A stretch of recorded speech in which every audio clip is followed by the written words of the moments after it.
সোনারপুরে নিহতের বাড়িতে যাওয়ার পথেই প্রবল জনরোষের মুখে অভিষেক বন্দ্যোপাধ্যায়। বাইকে করে সোনারপুরে ঢোকার মুখেই তাকে ঘিরে ধরেন এক দল বিক্ষোভকারী। শুরু হয় তুমুল বিক্ষোভ, চারপাশ থেকে ধেয়ে আসে চোর চোর স্লোগান। পরিস্থিতি হাতের বাইরে চলে যায় যখন বিক্ষোভকারীরা সরাসরি তৃণমূল সাংসদের গায়ে হাত তোলেন। হামলার মুখে পড়ে নিজেকে সুরক্ষিত রাখতে তড়িঘড়ি একটি ক্রিকেটের হেলমেট মাথায় চাপিয়ে নেন অভিষেক, আর সেই হেলমেট মাথায় দিয়ে সামনের দিকে এগোতে থাকেন তিনি। কিন্তু বিক্ষোভের আঁচ তাতেও কমেনি। হেলমেট পরিহিত অভিষেকের দিকে উড়ে আসতে থাকে একের পর এক ডিম এবং জুতো। নিরাপত্তাকারীরা রীতিমতো হিমশিম খান সাংসদকে ঘেরাটোপ থেকে বার করে আনতে। पूरा रिकॉर्डेड है। अब ईटा मारा है, अंडा फेंका है, पत्थरबाजी किया है, ये क्या है जरा बताइए। और जो लोग पास में खड़े हैं, मोहल्ले के लोग, इलाका के लोग, इस गांव में जो लोग रहते हैं, इस पाड़ा में जो लोग रहते हैं, इस वार्ड में जो लोग रहते हैं, सबसे बाहर मिलके देखिए सब किस तरीके से हम लोग से मिला है, किस तरीके से अभी भी प्यार और इज्जत से हमें नमस्कार कर रहा है और हमसे बात करने की कोशिश किया जा रहा है।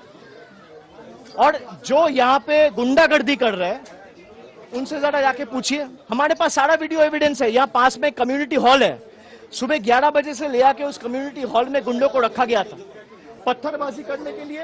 ये देखिए मेरा चश्मा का क्या हाल किया है, देखिए मेरा चश्मा का क्या हाल किया है। मेरा एक्सीडेंट हुआ था 10 साल पहले, आंख में 7 सर्जरी हुआ है, मेरा आंख में ईंटा मारा है, मैं आंख खोल नहीं पा रहा हूं, घूसा मारा है, उसको लगा पीठ में, छाती में, हाथ में, पैर में। क्या हाल किया है। मैं एक हेलमेट पहन के जा रहा था, नहीं तो आज मेरा सर 2 टुकड़ा हो जाता। गिर के भी हम लोग उठेंगे, शरीर को आप गिरा दोगे। इरादे मजबूत और बुलंद है, जोश जज्बा जुनून अभी भी है और ये सर झुकने वाला नहीं।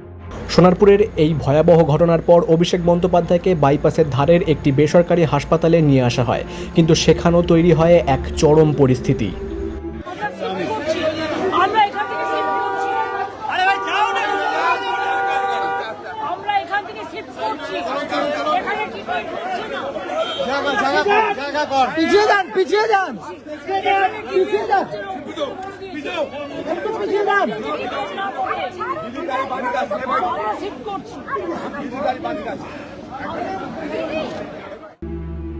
ব্যুরো রিপোর্ট, বঙ্গ দর্পণ।